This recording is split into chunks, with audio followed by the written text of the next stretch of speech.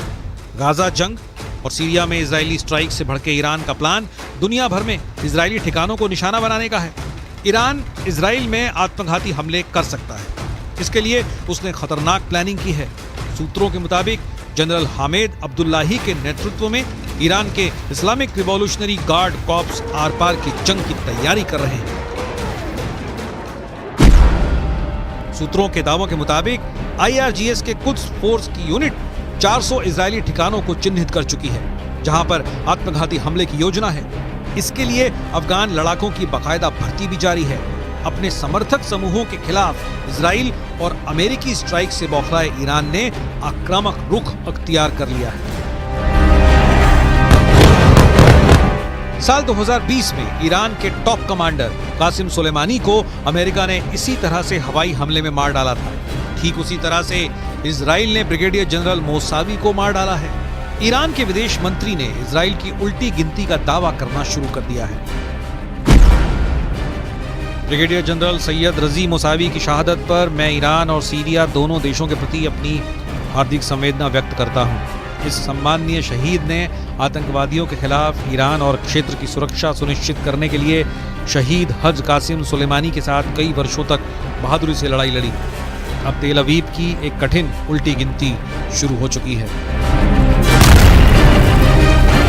Gaza में भले ही Israeli सेना ने बढ़त बना रखी हो, लेकिन इजराइल के पीएम नेतन्याहू को भी मानना पड़ा कि गाजा युद्ध में इजरायली सैनिक काफी संख्या में मारे गए हैं, जो हालात को और बदतर बना रहे हैं। ये हालात अब मिडिल ईस्ट से लेकर पश्चिमी एशिया तक खराब हो चुके हैं, क्योंकि हूथी और ईरान समर्थित कताइब हिजबुल्लाह लड़ाकों ने इजराइल और अमेरिकी सैन्य अड्डों पर एक साथ हमले शुरू कर दिए हैं।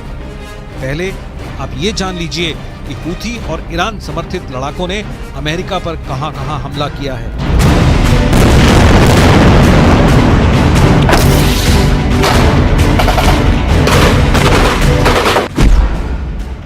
अमेरिका ने यह तो नहीं बताया कि ईरान समर्थित लड़ाकों ने अमेरिकी सेना पर कब हमला किया था, लेकिन यह जरूर बताया कि उत्तरी इराक में मौजूद अमेरिका के एरबिल एयरबेस पर ड्रोन से हमला किया गया था।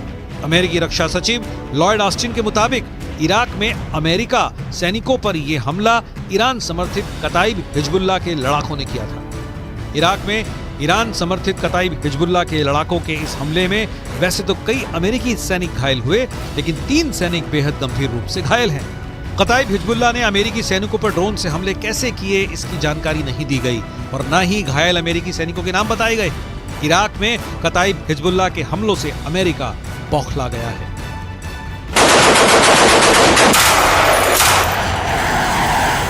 मिडिल ईस्ट से लेकर पश्चिम एशिया तक इजराइल और अमेरिकी सैन्य ठिकानों पर हो रहे हमले साबित कर रहे हैं कि ईरान रूस की शह पर अब जंग में खुलकर कूदने लगा है। हूथी चुन चुनकर समंदर में इजराइल और अमेरिकी जहाजों और टैंकरों पर हमले कर रहा है। यही वजह है कि अब अमेरिका ने ईरान के कताइब हिजबुल्लाह के लड़ाकों पर ऐसा भीषण हमला किया है जिसकी वजह पश्चिम एशिया में जंग तेज होने के दावे किए जाने लगे हैं। हम आपको बताते हैं कि अमेरिका ने ईरान के कताइब हिजबुल्लाह लड़ाकों पर जोरदार एयर स्ट्राइक की है। जरा देखिए कैसे।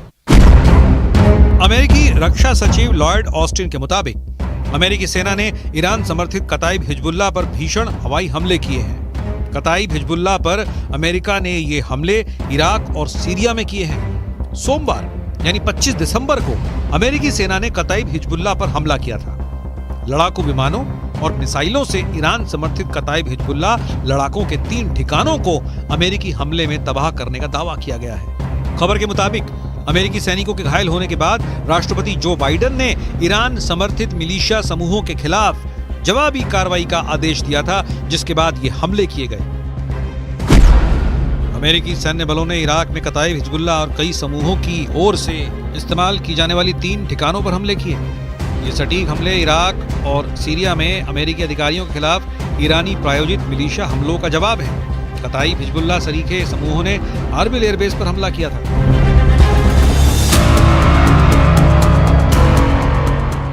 इजराइल और अमेरिका इस वक्त मिडिल ईस्ट और पश्चिमी एशिया में डबल युद्ध से जूझ रहे हैं। पीएम नेतन्याहू को लग रहा था कि हमास युद्ध विराम इजराइल की शर्तों पर जरूर करेगा, लेकिन अब खबर आ रही है कि हमास के टॉप कमांडर्स ने साफ दावा कर दिया है कि हमास सीजफायर नहीं करेगा और न ही कोई समझौता।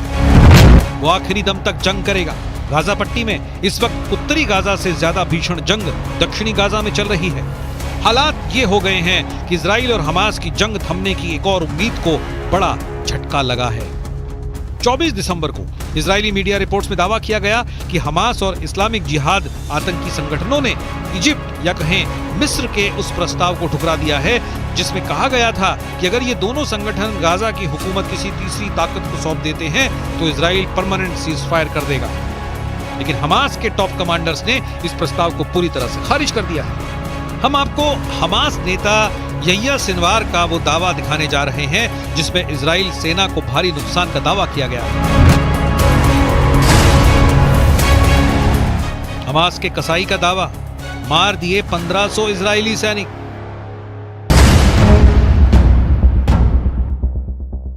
इजराइल की मीडिया रिपोर्ट के मुताबिक हमास के टॉप नेता और कमांडर यह्या सिनवार ने दावा भी किया कि हमास की सैन्य शाखा अल कसम ब्रिगेड ने 5000 से अधिक इजरायली सैनिकों को निशाना बनाया और उनमें से करीब 1500 इजरायली सैनिकों को मार डाला है। हालांकि ऐसा कोई आंकड़ा इजराइल की ओर से जारी नहीं किया गया है।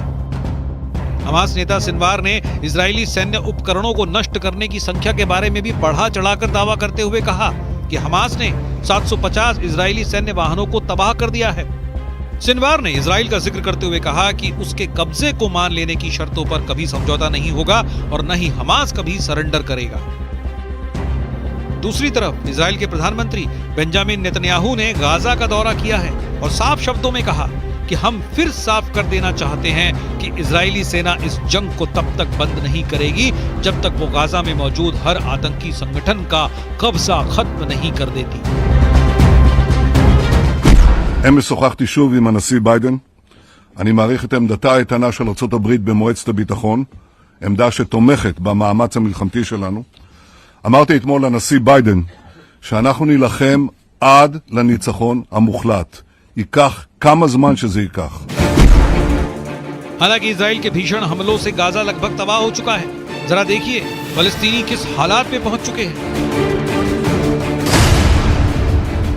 इजराइल के ऑपरेशन स्वॉर्ड ऑफ आयरन के तहत इजराइल ने सबसे ज्यादा भीषण हमले उत्तरी गाजा में किए हैं। साल 2023 में गाजा पट्टी में हुए इजरायली हमलों में अब तक 1 लाख से ज्यादा इमारतें गाजा में तबाह हो चुकी हैं। उत्तरी गाजा की लगभग 11 लाख की आबादी में से 85% फलस्तीनी हमास समर्थक भाग चुके हैं। ज्यादातर फलस्तीनी उत्तरी गाजा से दक्षिणी गाजा की तरफ भागे हैं। इजराइल की IDF का दावा है कि उसने 7 अक्टूबर से अब तक 22,000 से अधिक टारगेट्स पर हमला किया है और उन्हें तबाह कर दिया है।